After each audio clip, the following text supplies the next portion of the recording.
No meu vídeo sobre a editora Novo Conceito, eu recebi a sugestão de fazer um vídeo sobre uma outra editora. E, atendendo a essa sugestão, hoje eu vim fazer um vídeo sobre o que aconteceu com a editora Garnier e Tatiaia. Meu nome é Jade, seja bem-vindo para mais um vídeo do Páginas Avulsas.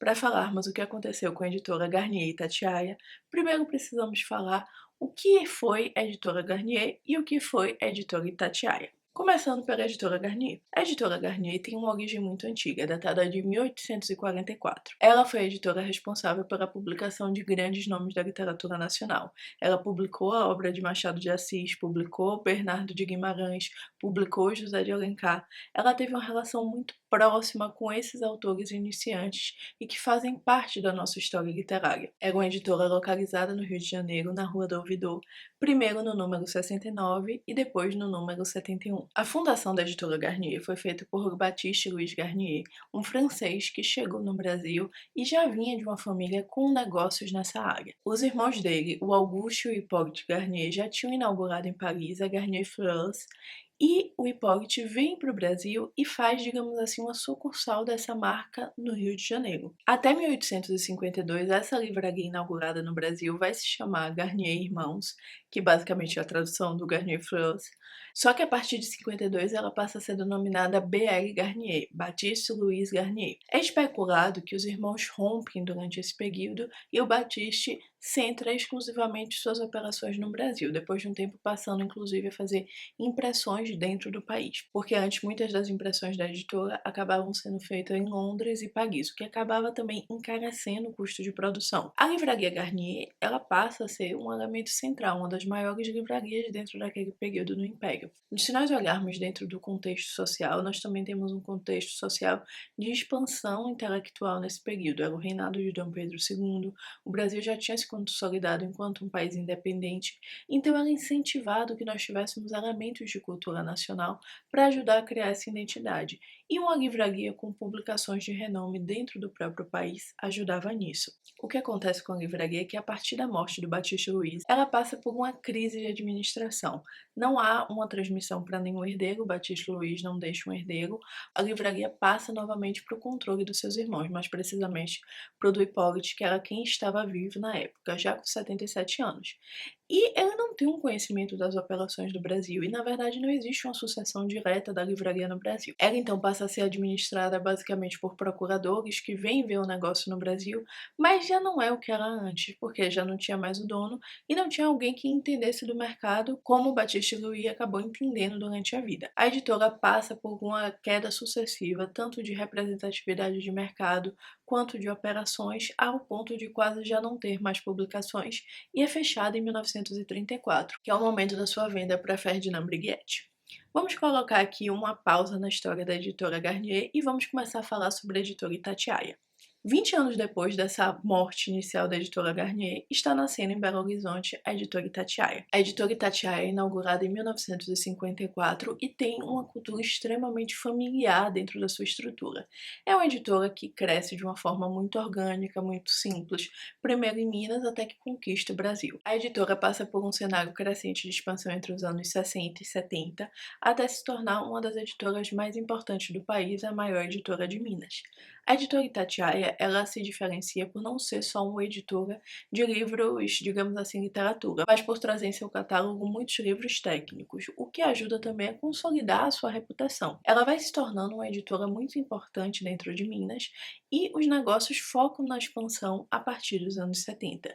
E é nessa busca pela expansão que, em 1973, a editora Itatiaia compra a falecida editora Garnier e traz para o seu portfólio toda aquela história da Garnier. Nós temos que entender que a compra da Garnier, muito mais do que estratégica, é também uma compra simbólica, porque é uma ligação com o passado, é você estabelecer um vínculo de mais de 100 anos de história com a tua editora. E a editora Itatiaia, por ser uma editora muito familiar, nós podemos pensar que até esse aspecto histórico da Garnier acabou pesando muito na decisão. O que acontece é que o mercado brasileiro não é tranquilo, digamos assim. Nós passamos por períodos de crescimento, de estagnação, e acertar o que se publicar no Brasil é um grande desafio. Por vezes você acerta drasticamente, por vezes você erra também. E a editora Itatiaia passou por essas flutuações de mercado. Nós não vemos falar muito sobre esse período histórico da Itatiaia Garnier, existem muito poucas informações, encontrei apenas uma entrevista que fala um pouco mais sobre essa história da Garnier e também sobre esse início Garnier e Itatiaia, que eu vou deixar aqui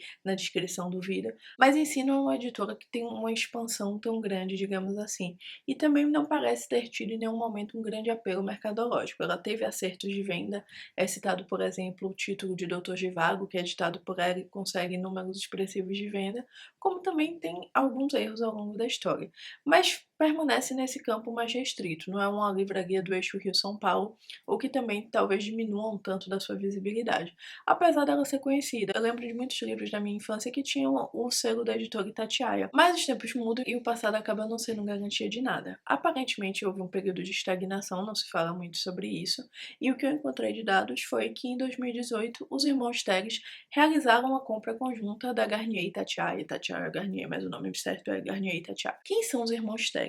Os irmãos Teles são os donos da Livraria Leitura. A Livraria Leitura é hoje a grande rede de livrarias do Brasil.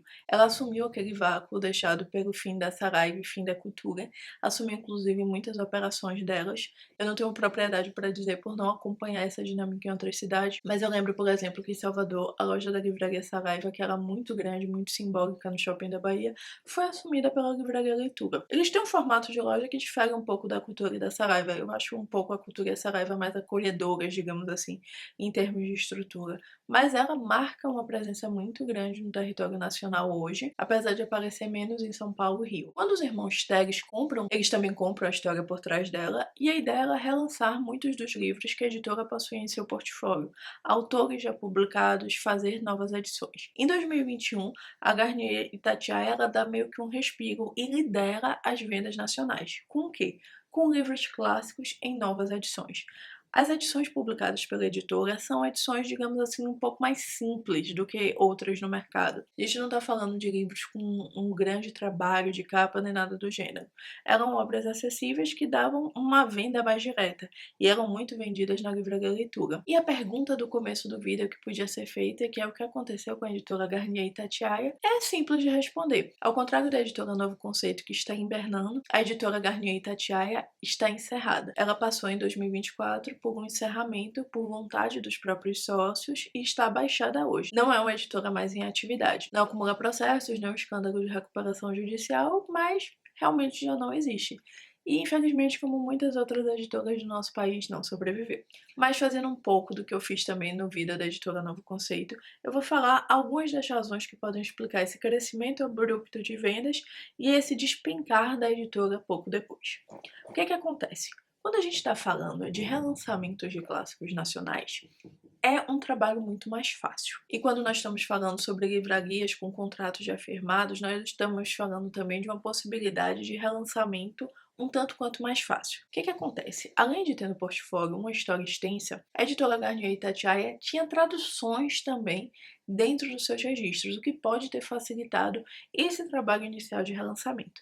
A editora focou principalmente em livros que já estão no domínio público. Eu já falei sobre isso no outro vídeo, mas se vocês quiserem eu faço um vídeo mais detalhado sobre isso. Mas em linhas gerais, o que é que significa eu dizer que um livro está no domínio público? Que o seu autor já morreu há 70 anos e a partir daí não há necessidade de pagar direitos autorais a ninguém. Quando você faz uma obra, você tem os direitos vitalícios sobre ela, pelo menos os direitos econômicos propriamente falando, os direitos morais, que é o teu nome enquanto autor, eles são perpétuos, mas os direitos econômicos sobre a obra, em tese, você pode exigir até 70 anos depois da sua morte. Você, no caso, não, seus descendentes.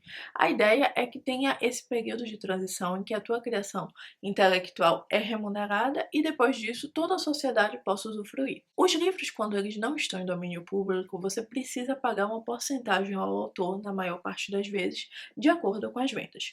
Quando um editor escolhe publicar livros clássicos, não é por qualquer coisa, é porque livros clássicos estão no domínio público, você pode ler gratuitamente.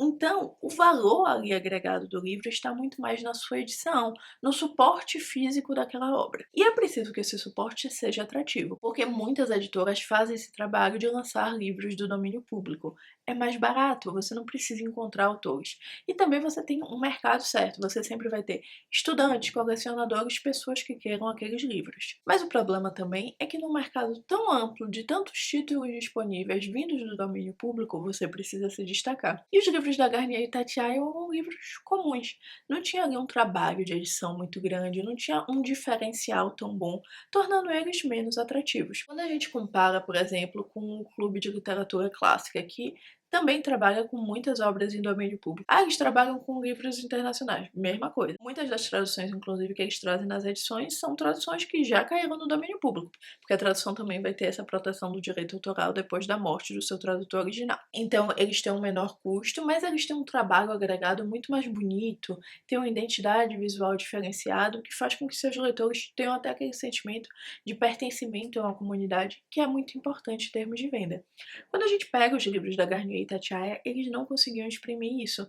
Na verdade, eles não tinham preços tão competitivos, não tinham uma qualidade diferenciada e num mercado tão difícil quanto é o mercado brasileiro, que já é difícil vender lançamento, já é difícil vender livro famoso, é muito mais difícil você vender livros clássicos sem um grande diferencial, sem um texto de apoio excelente, sem uma edição maravilhosa.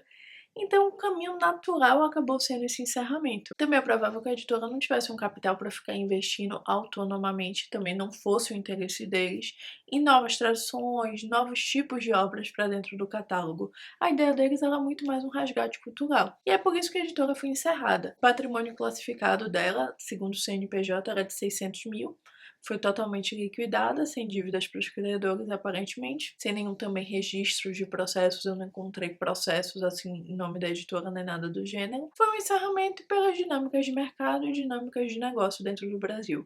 É muito difícil qualquer negócio no Brasil passar de 10 anos. Nós vemos um caso de uma editora que, apesar das interrupções, conseguiu uma história de mais de 100 anos, já é uma prova de resistência dentro de um mercado tão difícil.